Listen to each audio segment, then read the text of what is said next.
On September the 11th, 25 years ago, 911 calls rang out across the nation. With a few thunderous brooms, the two beacons of light on the Hudson River's edge erupted in billowing smoke. A catastrophe of a magnitude that countless Americans could have never predicted, even in their wildest disaster movie nightmares, suddenly erupted, and a single infamous name echoed across the globe. Then President George W. Bush issued a global manhunt, a pursuit that would last for a decade. For those of you in Generation Z, you were probably too young back then. Some of you were still waiting in the birth loading queue, so you might not have felt the full impact of this event as it happened. So today, I am going to combine audiovisual analysis, tactical breakdowns, and equipment, deep dives to fill in all the real-life details that movies left out, giving you an inside look at this decapitation strike that went down in the annals of special operations history. So let us break it down and see how this nearly decade-long game of cat and mouse played out. How did one man hide for so long? And what skills did this elite team of soldiers possess to finally capture Osama bin Laden? And what goodies were hidden on bin Laden's little hard drive? There's no one here yet, and the floor is completely engulfed. On the floor, and we can't breathe. I'm gonna die, aren't I? No. September 11th. For most Americans, that date was just a phone number for emergencies. But on the morning of September 11th, 2001, that number was overwhelmed with calls. Terrorists hijacked 4 U.S. commercial airliners. 2 of them crashed into the Twin Towers of the World Trade Center in New York, and a third struck the Pentagon, the U.S. Department of Defense, in Washington. A 4th plane, which was heading for the U.S. Capitol, crashed in Pennsylvania. This was the largest scale attack ever launched on American soil. The attacks resulted in nearly 3,000 deaths and cost $200 billion in economic damage, wiping out 2% of the US's GDP for that year. Shortly after, the Islamic terrorist organization al-Qaeda claimed responsibility for the attacks. The vibrant America came crashing down, bringing the 20th century, known as the American century, to a close, and supposedly ushering in a peaceful 21st century as foretold.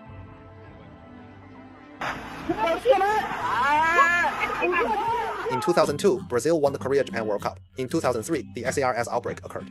In 2004, the Mars rover Spirit landed on Mars. And in 2005, Shenzhou 6 was launched into space. But as the years went by, the United States never forgot about the bearded man who had struck its heartland, Osama bin Laden. In the wake of the attacks, the US launched wave after wave of devastating strikes on al-Qaeda's bases, turning the land upside down. But the man they wanted most, the leader of al-Qaeda and the mastermind behind the attacks, Osama bin Laden, vanished into thin air. If it were not for the occasional videotapes he would release taunting the US military, people would have really thought he was dead. Little did the Americans know, it would be another 10 years before they would see him again. By 2003, 2 years had passed since the 9/11 terrorist attacks. The US military had carpet-bombed the country and turned every stone. But they had pretty much done all they could. But even with all their might, if you cannot find your target, you are powerless. The next phase of the mission fell to the agents and spies of the CIA.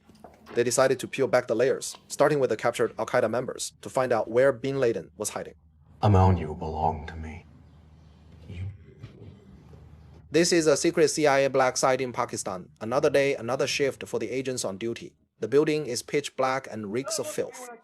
Day in and day out, it is the same 2 things. I ask, you answer. If you do not, you get beaten. This is one of the CIA's many black sites, secret prisons located outside the US, not run by the US military, and officially denied. For instance, there was the Salt Pit in Afghanistan, Quartz in Poland, Blue Site in Thailand, and of course, the most famous one, Guantanamo Bay, all specifically used for interrogating al-Qaeda members. These places are not bound by US law or the Geneva Conventions. Once you are in, even the King of Hell himself would have a hard time getting out.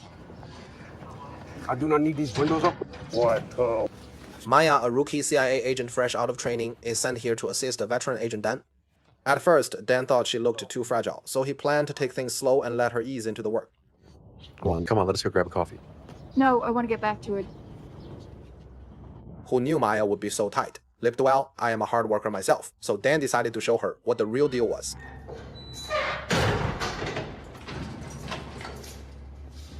This bruised and battered man is Amal, who was just arrested in Karachi, the capital of Pakistan. His maternal uncle was none other than Khalid Sheikh Mohammed, the mastermind behind the 9/11 attacks. On the most wanted list, he was ranked just below al-Qaeda's leader, Osama bin Laden, and his second in command, Ayman al-Zawahiri. You are just a low-level guy. You are the garbage of the organization. Why should I respect you? Why? Amal was well educated and held visas for multiple countries. He was responsible for providing logistical support to the 9/11 hijackers, helping them open bank accounts, transfer money, and handle their visa paperwork. Dan laid out some photos for him to identify. They were the core members of the Saudi cell, a key circle under his uncle's command. At this point, Dan had not even gotten to the September 11th attacks. That is because they would just received a tip. The Saudi cell was planning a new terrorist attack. Come on. And if you are lying to me, time for some torture. Dan leisurely put on his gloves, getting ready for the job. He motioned for Maya to bring over the water bucket. Startled, she froze for a second before quickly handing it to him. A burly man then placed a cloth over Amal's face, as Dan slowly began to pour water over it. Emails of the rest of the Saudi group. Give me one email and I will stop this. Who is in the Saudi group? And what is the target? Where was the last time you saw bin Laden? Where was the last time you saw bin Laden? You know what happens if you lie to me? It is torture. This is the infamous waterboarding with every breath. The victim inhales water, choking on it and simulating the feeling of drowning. Just as you are about to suffocate, they let you take a few breaths of air and then the cycle repeats. By controlling the flow and frequency of the water, the interrogator keeps the subject teetering on the brink of life and death. People can endure pain, but no one can fight their body's instinct for survival when faced with death. That is why waterboarding is so incredibly effective. Almost everyone who undergoes it will talk. 6 days after the 9/11 attacks, President George W. Bush signed a document known as the Memorandum of Notification, or MON, granting the CIA unprecedented authority. Extraordinary times called for extraordinary measures. Towards the end of the Bush administration, waterboarding was gradually phased out due to international pressure. It was not until 2009 that the Obama administration officially classified it as illegal torture. According to later media reports, Khalid Amel's uncle was waterboarded 183 times. Basic torture was like a daily routine for him, but they could not get a single damn thing out of him. You are a tough one. I respect that, I really do. But in the end, everyone breaks it. It's biology.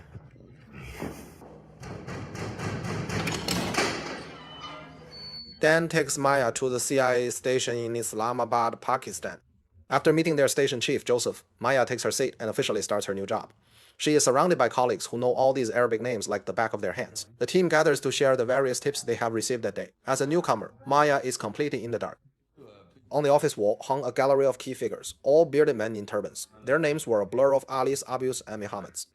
It is enough to give you face blindness. So let us get to the point. At the very top of the pyramid is the primary target, Osama bin Laden. From left to right, we have al-Qaeda's number 2, Ayman al-Zawahiri. Number 3, Abu Faraj al-Libi and the already captured Khalid, who is Amal's uncle. And with that upbeat electronic tune, we are ready for another energetic day. This was also one of the CIA's top 10 torture techniques, sleep deprivation. This involves forcing prisoners to remain standing or in various uncomfortable positions, shining bright lights on them 24/7, and bombarding them with all sorts of noise. The moment you start to doze off, they shake you awake. The Department of Justice authorized a maximum of 180 hours for a week. Willpower needs fuel, and sleep is that fuel for the human body. Amal was hung from the ceiling by ropes, unable to stand or sit. His eyes were glazed over, his breathing faint after such prolonged torture. He was on the verge of a complete breakdown. But today, Dan switched tactics. He pulled out a bottle of orange juice and gently told him that meatballs were on the menu for dinner. After a full meal, it was time to get back to the Q&A session. But it was the same old story. Amal refused to mention the Saudi cell, not giving up a single name. In an instant, Dan's face turned back into that of the Grim Reaper. The plane is about to take off. Please fasten your seatbelts. I do not know. I don't know. Come on, let's just go. The camera repeatedly cuts to Maya, who stands off to the side. Her hands are clasped in front of her, her eyes constantly shifting, clearly not yet accustomed to the intensity of the job. Next, Dan yanks down Amal's pants. This is another one of the CIA's interrogation tactics, sexual humiliation. The goal is to destroy their sense of dignity through humiliation, establish absolute authority, and break down their psychological defenses. Today was not just about torturing Amal, it was also a lesson for Maya.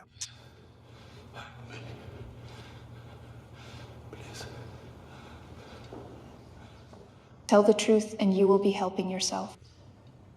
When she was left alone with the prisoner, Maya immediately switched into character, giving him no room to breathe.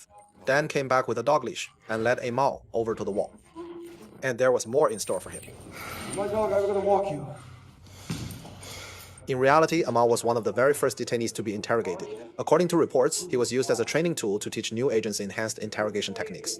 Trainees would take turns, working on him for hours at a time, causing severe brain damage. But even these methods failed to yield any useful intelligence. In the box you go. In the box.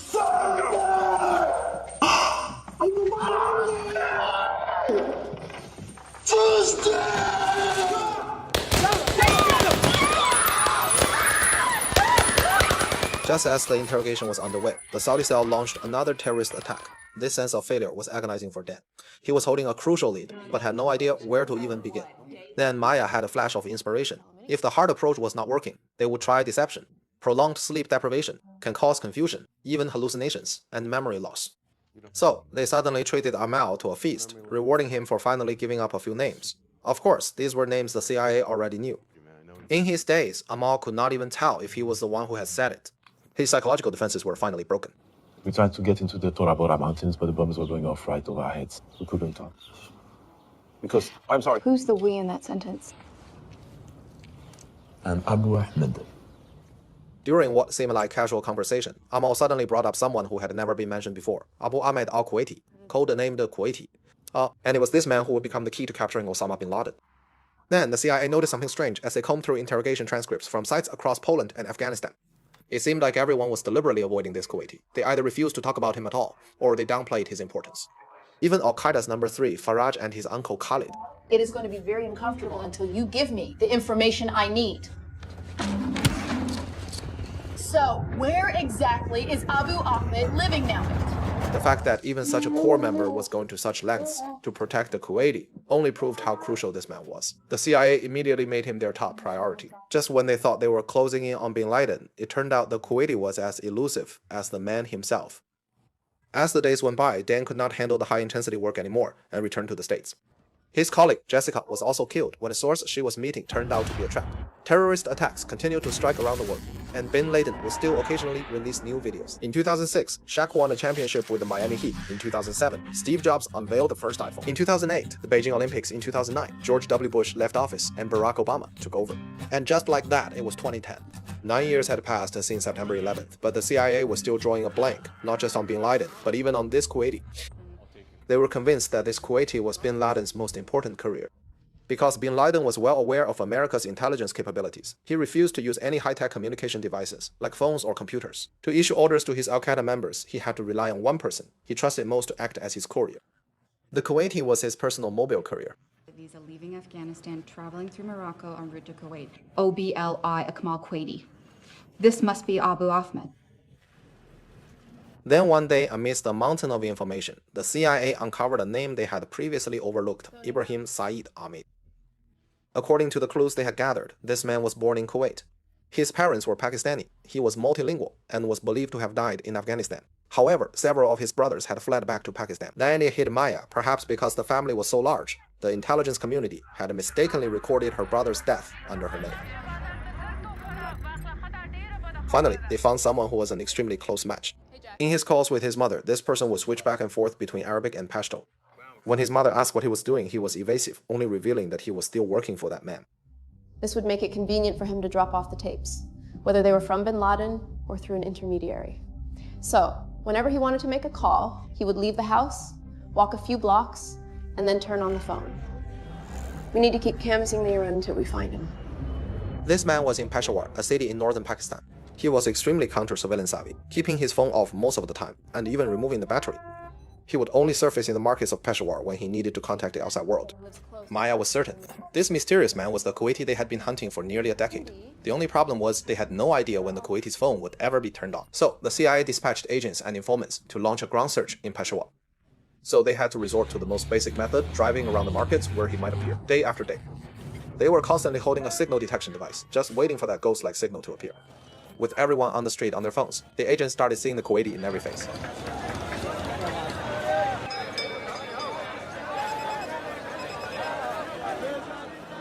Finally, one day in August 2010, the signal reappeared. At its closest, it was only 10 meters away. Then it suddenly vanished. They immediately realized the Kuwaiti was in a car. Vehicle. Weaker now. He shifted. We're back to 5. He is close, right here. Somewhere. I do not get it. Disregarded the search. Just then, a white Suzuki SUV came into view. The movement of the phone signal source perfectly matched the path of this vehicle. You see him? Is that him? It's possible. The agent snapped photos, the big fish had surfaced. It was the Kuwaiti, Abu Ahmed. To avoid tipping their hand, the CIA decided to break off the tail, leaving the surveillance to a network of informants stationed on the streets. Eventually, the car pulled up to a white house in the suburban town of Abbottabad. The town of Abbottabad is relatively secluded, but it is well connected by road. To the south lies Islamabad, Pakistan's capital. To the west is Peshawar, and further north are the Pamir Mountains. This allowed the courier to move freely between major cities, and if things got hot, he could retreat to the mountains and wage guerrilla warfare. It was a perfect location to be both offensive and defensive. This white building was also under 24/7 surveillance by the US military's MQ-1 Predator drones flying from thousands of meters up in the sky. Maya also returned to CIA headquarters, a breakthrough. This significant had to be reported to the big boss for his final call. The door opens, and in walks a powerful, portly man in glasses. This is none other than the then director of the CIA, Leon Panetta.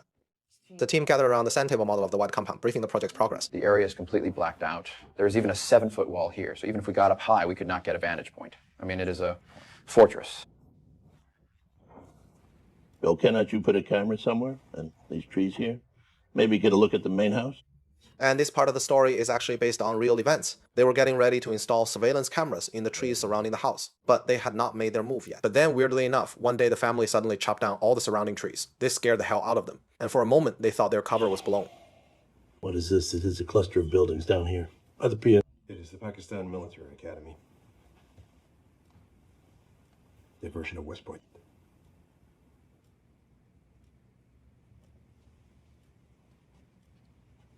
And how close is that to the house? About 1 mile, 42 feet. About 1/8 of a mile. Who are you? I am the dam officer who found that house.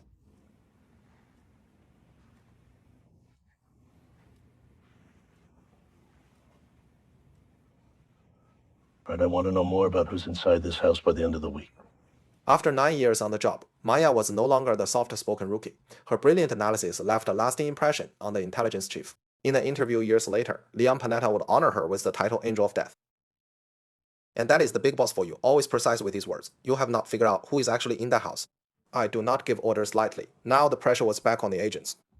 To avoid tipping their hand, everyone racked their brains, trying to figure out how to confirm who was inside the house without alerting them. As the days ticked by, there was still no progress. Meanwhile, Maya was losing her mind in the office every day. George, the head of the counterterrorism center, had to endure her tirades every single day. He secretly thought she was scarier than bin Laden himself, and even joked about taking her down first. But if Maya had a HB-80-83 ergonomic... The design of this white building was also far from simple.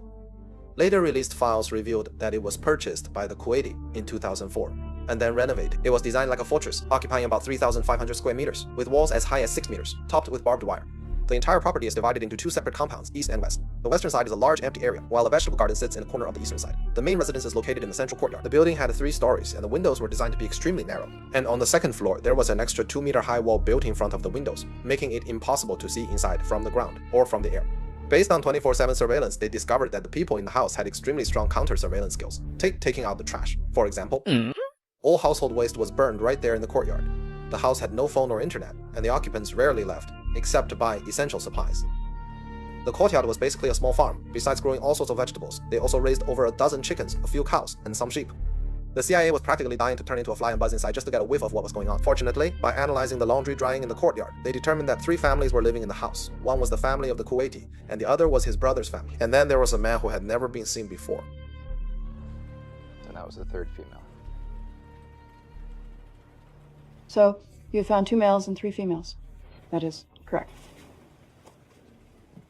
So if there are 3 females, there ought to be 3 males. Conservative Muslim women live with their parents or their husbands. We think there's a 3rd family living in the house. So this 3rd male you have identified as possibly being bin Laden, does that mean I should just give up all hope of ever seeing a photograph of him? Yeah.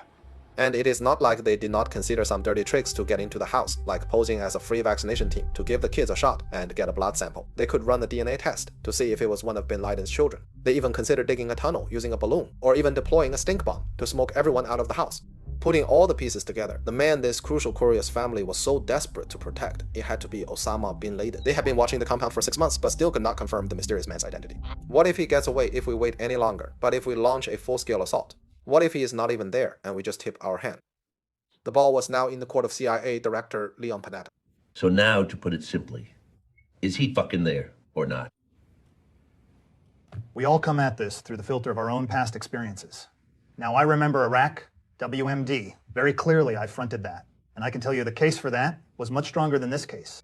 This guy is referring to the painful lesson learned in Iraq, which was the US military's bombing campaign against al-Qaeda back in 2001. At that time, the US military had precisely located Osama bin Laden and deployed a variety of bombers, including B-1B, B-52, F-14, and F-15 aircraft. They even brought out their trump card, the GBU-28, the largest conventional bomb in their arsenal. They bombed the area for 56 straight hours, basically plowing the fields of the Tora Bora mountains over and over again. But then 5 months later, a videotape from Osama bin Laden arrived the message, "Hey guys, I am doing great, except for this bad leg." So is it a fucking yes or a no? We do not deal in certainty. We deal in probability. And I would say there's a 60% probability he's there. At most, intelligence analysts could only give it an 80% probability. It had been nearly 10 years since Tora Bora, and now they had bin Laden in their sights again. The opportunity was too good to miss, but there was absolutely no room for error. To strike or not to strike. And if we do, how, I mean, Pakistan is a sovereign nation. After all, just launching a surprise attack on their soil without a word. What kind of move is that? That is something the United States just cannot do. Exactly. Right. And in reality, by this point, Leon Panetta had already briefed Obama. It was time to act. As for how to proceed, Obama tasked the CIA and the military with drawing up several operational plans. Soon 3 options were laid before the president. Option 1. Deploy B-2 stealth bombers directly. Considering the possibility of an underground bunker, they would have to drop a high explosive bomb powerful enough to take out his entire family. Simple and straightforward. But the downside was, besides the main building, the surrounding Pakistani houses would also be turned to rubble. Plus, there would be no way to confirm if bin Laden was actually killed in the blast. The second option was to work with the Pakistani government to conduct a raid. However, there was a very high risk that the operation would be compromised. So, Navy Admiral William McRaven proposed a third option, a time jump by special forces into Pakistan for a direct assault. This was the optimal solution, but it was also extremely high risk. First, they had to enter Pakistani airspace without being detected by air defense radar. And just a kilometer from the compound was a Pakistani military academy. The operation was bound to alert the Pakistani military, so it had to be swift and decisive. If the mission failed, Ridley Scott would have to direct another Black Hawk down. After much hesitation, Obama gave the final order. He chose to put his faith in the Navy SEALs. A Joint Special Operations mission was launched, involving the CIA, the Department of Homeland Security, the Joint Special Operations Command, and the National Geospatial Intelligence Agency. Admiral William McRaven personally selected the Red Team from SEAL Team 6. Every member was the best of the best, handpicked from the elite SEAL platoons. They specialized in high-risk, high-value missions, infiltration, rescue, and assassination. They were the elite of the elite. The Red Team's commander and members had previously served in Afghanistan, where they had demonstrated exceptional night combat skills. What is more, they were on standby, ready for deployment. You are the ones. At the mysterious Area 51 in Nevada, the CIA and the members of the Red Team had come to witness a piece of black technology the US military had never before revealed. Before them appeared several all-black UH-60s. Gone was its usual rounded fuselage. Instead, it had been modified with a faceted, angular design, much like the F-117 and covered in a dark radar-absorbent material. Both the main and tail rotors were also sound-dampened. Before this raid, not a single photo of the stealth Black Hawk existed in the public domain. In fact, even most high-ranking US military generals had no idea it existed. What do we need this for in Libya? I mean, Gaddafi's anti-air is virtually non-existent. Maya? Do you want the SEAL team? One of the chubbier SEALs thought they were heading to Libya to go play cards with Gaddafi. It was then that Maya revealed the secret mission to hunt down and kill Osama bin Laden. The men in the room looked at each other, their eyes wide with disbelief. The thinking was, if bin Laden was not there, you guys could just slip out, and no one would be the wiser. But bin Laden was in there. And you're gonna kill him for me. What the movie does not show is that to get the team familiar with the tactical plan, they built a full-scale replica of the white compound in the Nevada desert, perfectly matching the house's height, window positions, and even the direction the main gate swung open. They practiced over and over again how to fast rope from the helicopters onto the roof, how to breach the house, and the clearing procedures. Even the altitude, terrain, and climate here were a near-perfect match for Abbottabad. The one thing they could not know for sure was the exact layout of the house, but they had a plan for that too. The interior of the house model was built with a modular, movable design, allowing them to train for all sorts of possible layouts and get the team members used to any kind of variation. You could say they had covered every possible base. However, despite all their meticulous planning, they still overlooked one crucial detail, the effect of the high walls on the helicopter's lift. In reality, the compound was surrounded by concrete walls over 5 meters high, while the training area's fences were just chain link. And this one oversight nearly cost the team everything. Then, one afternoon, after a day of training, Maya suddenly got a call. The operation was a go. It was happening tonight. Codename Geronimo. It is going to happen tonight. $50? $50. $50. The director intentionally threw that in there to show the element of surprise. I mean, what else would you call a raid? The operation to capture Osama bin Laden was officially approved on April the 29th during a National Security Council meeting. The mission was set for May the 1st, but due to bad weather, it was pushed back to the early hours of May the 2nd. Obama did not even inform his senior advisors. Of course, all the relevant departments and the military branches were already on standby, just waiting for the go-ahead. This has to be the most elite fighting force on the planet. That is pretty much the same setup you would use to raid an alien planet. The film's title, Zero Dark 30, refers to the time 12:30 a.m. At 30 minutes past midnight, 2 modified Black Hawk helicopters took off, carrying 24 members of SEAL Team 6's Red Team and a military working dog. They took off from Bagram Air Base in Afghanistan, heading straight for Abbottabad, Pakistan. In the real world beyond what the movie showed. In addition to these 2 Black Hawks serving as the primary assault force, 3 CH-47 Chinook heavy lift helicopters were also deployed, on standby in the northern wilderness of Pakistan. They were carrying extra fuel, 2 additional quick reaction forces, and heavy weaponry, ready to provide support and extract the team on their return. The United States military also had powerful strike groups deployed over Afghanistan and in the Arabian Sea. Several F/A-18E Super Hornets had already launched from the US Carl Vinson to counter any potential response from the Pakistani Air Force. Meanwhile, an EC-130H compass called electronic warfare aircraft activated its suitor system. Using radar antennas and microwave relay stations, it began to plant a virus into Pakistan's air defense systems. This created the illusion of 6 US military aircraft conducting exercises on the border, a classic misdirection. Meanwhile, on the ground, they were also constantly monitoring Pakistani military communications, prepared for any situation that might arise. Meanwhile, a Sentinel drone circled overhead, its eye fixed on the combat zone below, feeding a live video feed to the White House Situation Room and the Forward Command Center. Hey Justin, what are you listening to? Tony Robbins. Tony Robbins? Tony Robbins is America's most famous success coach. You know, the type who has you wake up every morning and shout "I am awesome" 3 times. But jokes aside, silence fell over the cabin once again. The entire film is grounded in a high degree of realism. Director Catherine Bigelow deliberately avoids the high-octane excitement of typical Hollywood blockbusters, opting instead for an extremely tense, cold, and objective style. Who here has been in a helicopter crash before? All right, then, you're all experienced. You have just crossed the border, now entering Pakistan. Pakistan communications, no idle chatter. On the front lines and back at headquarters, everyone was holding their breath. It was like the tense moments right before a life-changing exam. For the SEALs, breaching Pakistan's dense air defense network was the make or break moment of the entire operation. What made this even more challenging was that the PAF Academy was located just 1 kilometer from the White Compound. This meant SEAL team's flight path had to be meticulously planned. But of course, their main advantage was the previously unseen top-secret Silent Hawk. Its airframe is made of carbon fiber composite, coated with a ferry-based radar-absorbent material, reducing its radar cross-section by 90% compared to a standard Black Hawk. The rotor blades were specially designed with serrated edges, and when combined with engine noise reduction systems, they lowered the flight noise to under 70 decibels. That is basically the same as a small car driving by. Flying at an ultra-low altitude of 50 meters, the Pakistani air defense radar did not detect them at all. 3 minutes. Stand by for doors open.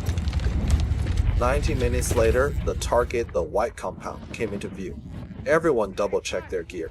Get ready. As planned, the first helicopter will land outside the northeast corner of the courtyard. Their job is to secure the perimeter, preventing anyone from escaping or any outside interference. The second Black Hawk would hover over the main building's roof, and its 12 commandos would fast rope down within 2 minutes. Then both teams would move in simultaneously, one from the top and one from the bottom, executing a pincer attack. On this pitch black night, a team of top-tier hunters, like Grim Reapers, were silently preparing for the hunt. Team B, just as planned, touched down smoothly in the northeast corner of the compound. Just as the team was about to reach the courtyard gate, the Black Hawk hovering over the rooftop to prepare for fast rope insertion suddenly began to wobble. It turns out that as the Black Hawk reached the compound, the updraft was sucked back into its rotors, creating a circular vortex and causing it to lose lift. During their training at the base, they had only practiced with chain link fences, which conveniently overlooked the factor of air turbulence. So when the pilot throttled up instead of gaining altitude, it only made the vortex cycle worse. The Black Hawk wobbled and crashed into the sheep pen on the west side like a falling rock.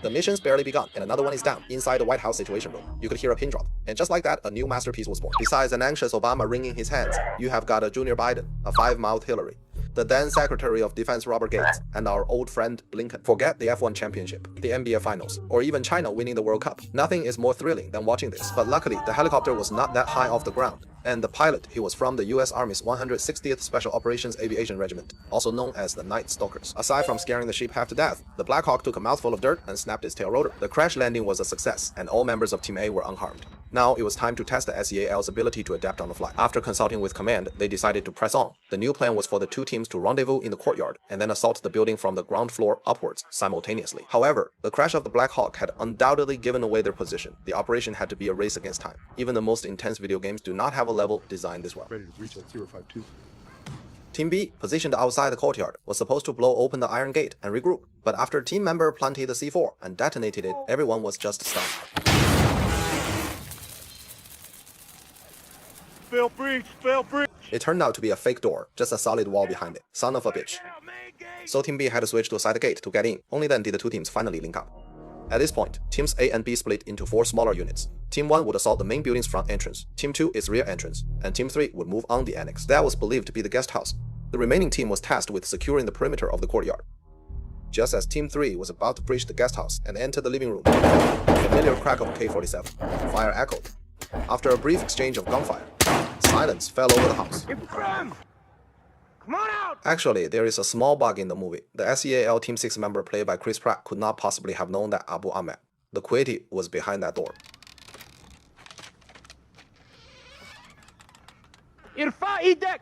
But when the door is finally opened from the inside, it is not him. Instead, they are greeted by a young woman, the wife of the Kuwaiti. The team enters the room, and sure enough, lying on the floor is the Kuwaiti, the man they would have been chasing for years but never managed to see alive. Meanwhile, Team 1 makes its move at the main entrance, a gentle push, and the door is unlocked.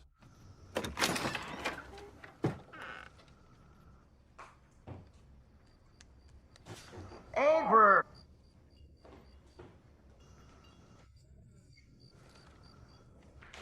Bro! Spotting a figure moving past, the team fired a single shot, ending the fight. This was the Kuwaiti's brother.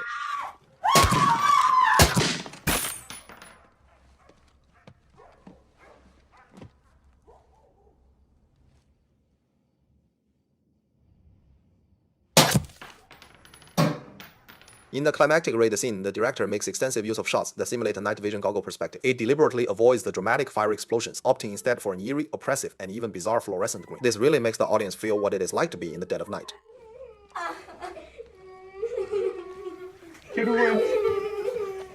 Next up was clearing the first floor. Aside from the couple, the entire floor was filled with screaming children. The primary weapon for this mission was the HK-4160, a rifle that would later earn the infamous nickname the Bin Laden gun. It was equipped with an EO-Tech holographic sight, AN/PEQ2 target pointer/illuminator/aiming light, or TPIL. On the SEAL's heads were the ridiculously expensive GPMV G18s, the ground panoramic night vision goggles. While standard night vision goggles are monocular or binocular, this system has 4 lenses, providing a 120-degree field of view that is much closer to natural human sight. By now, locals had already climbed onto their roofs, craning their necks to see who was setting off the fireworks. Team 4 found some cover and kept their eyes locked on the intersection. The situation was escalating. Crowds were starting to gather, and the community's loudspeakers began to blare. Fireworks are not allowed here. In the Middle East, this kind of tribal social structure is known as habara. When one family is in trouble, help comes from all sides. If they open fire, it would trigger a massive bloodbath, and the situation would spiral out of control for the United States. The team had to move fast. Get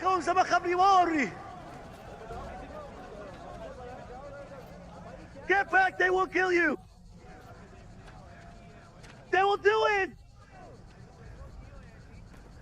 Inside the house, after clearing the first floor, the SEALs began their push to the second, leading to the climax of the entire operation. The director once again opted for an extremely realistic approach. The director intentionally uses darkness and the limited view from night vision goggles to create a blurry, low-contrast visual effect, authentically recreating the sensory experience of a nighttime operation. It even has the feel of a found-footage horror film.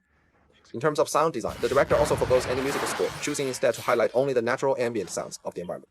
Sounds like footsteps, breathing, and the muffled pops of suppressed gunfire, combined with a restricted vision, create an incredibly tense atmosphere.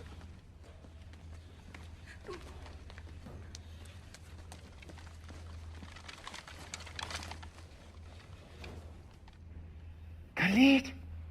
At the top of the stairs, the SEAL spot another figure and once again pull out their trusty, call out the name trick. The moment he peeks, double tap activated, 1 to the chest, 1 to the head, a couple of pops, a couple of thuds, and the guy behind the wall goes down. And this was one of Bin Laden's sons. The SEALs had equipped their HK-4160 rifles with laser sights. allowing them to aim quickly in the dim environment. With this kind of insane tech gap, these guys in the Middle East did not even stand a chance to fight back.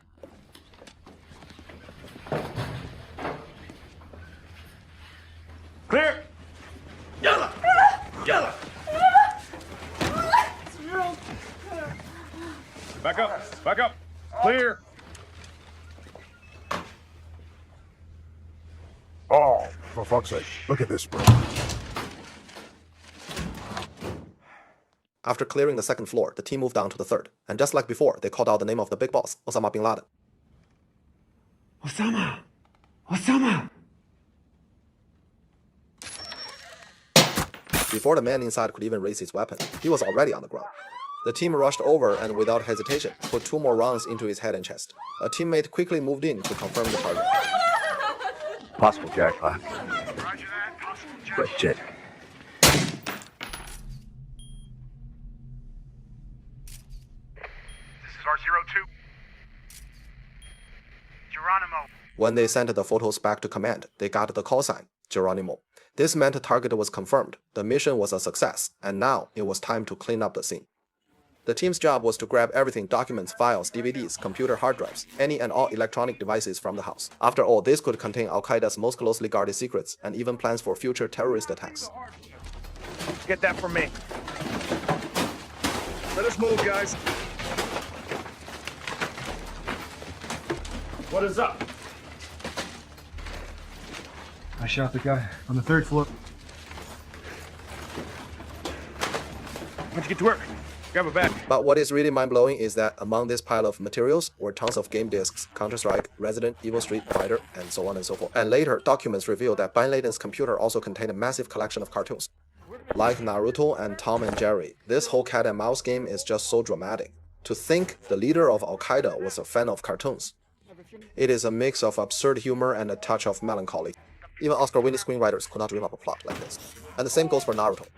It is highly likely that Payne's character design was inspired by Osama bin Laden. The storyline featuring Payne was published in 2009, right when the US was in the midst of its massive manhunt for Osama bin Laden.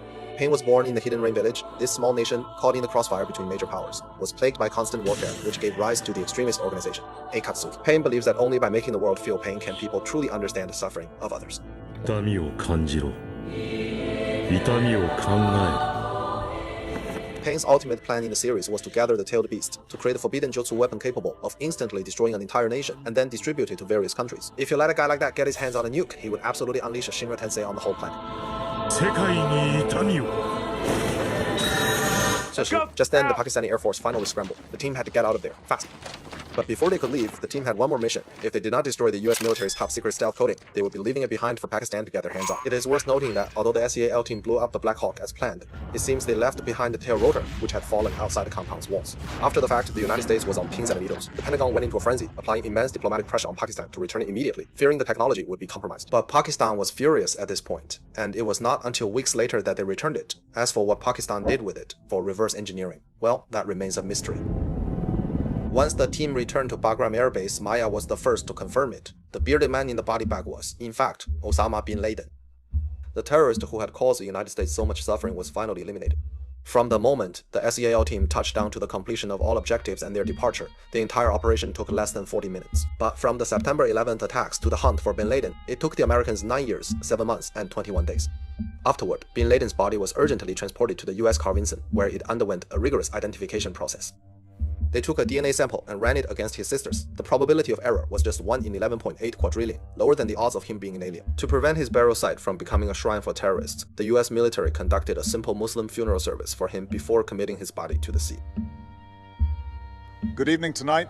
I can report to the American people and to the world that the United States has conducted an operation that killed Osama bin Laden, the leader of al-Qaeda. You Maida? Yeah. That is the only name he gave me. You can go wherever you want. You are the only one on the manifest. With it all over, Maya was heading back to the US as she sat on the empty transport plane and heard the words, "Joe Pangsuyo can go wherever you want," while her tears streamed down her face. Where do you want to go? She had spent a decade hunting an enemy, and when that enemy was gone, her life was plunged into a profound void. The director uses Maya's confusion as a metaphor for America's predicament. One major problem is solved, only for another to pop up in its place. After killing Osama bin Laden, an even more terrifying group, ISIS, emerged.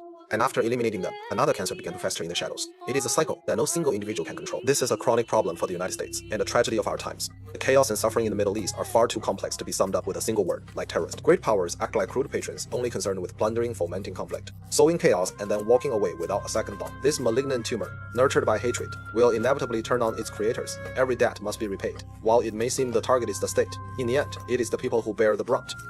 A century ago, China was also seen as a prize by the great powers, carved up and torn apart at their whim. That is why we can relate so deeply. The difference is we, the Chinese people, fought to take back our own destiny, while the Middle East is still lying on the ground bleeding. Alright, that is all for this episode of Cinephile Zone. If you enjoyed the show, please smash that like button to support me in making more content.